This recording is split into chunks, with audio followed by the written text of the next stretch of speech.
left-hand photo is a great story. It's one of my personal photos. We quoted a job, and on my way into work, this job was coming up out of the ground, and I would stop and sort of have a look because the waterproofing contractor had stated to me, "Hey, we've put our best crew on that project. We've put some of the best products that industry can provide us with, and we don't necessarily need to scan that part of covering. We've put our best foot forward."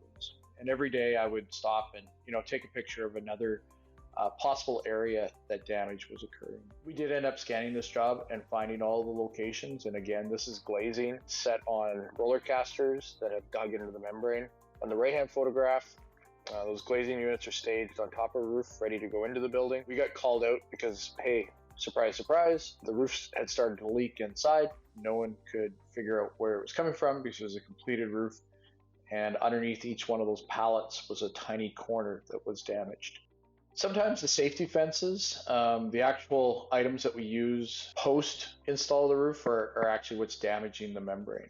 For leak investigation purposes, we used to go and recommend, hey, people go look at the parapet to horizontal membrane detailing and look at where that flashing detail occurs to look for the most probable spot for a leak.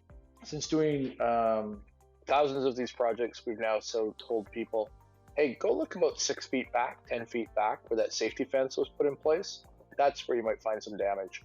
These were two twin university projects that were put in place. And one of them had used a safety fence 6 feet off. And the other side of this project had basically clamped the safety fence onto the side of the wall. And guess which one had more leaks 6 feet from the edge? So whether it be people rubbing up against these, trying to just move them slightly to be able to do their work from the mechanical contractor's perspective, or whether it was sitting there in the wind, basically vibrating to do damage to these corners. So there are products out there. I go by all the large roofing trade shows before the pandemic occurred, and there are feet that you can get for these fences that are circular, they're rounded, they're not going to do damage, or there's other options that you can look at. Another example of what we did find is we found all these little tiny pinholes right around doorways, entranceways primarily to brand new construction.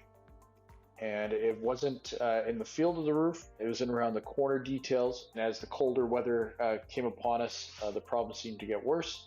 And in fact, what we did find was this is from primers that are used to put peel and stick membrane on the side of concrete buildings. And basically it would drip down onto the membrane and slowly eat their way through the membrane to cause a pinhole leak.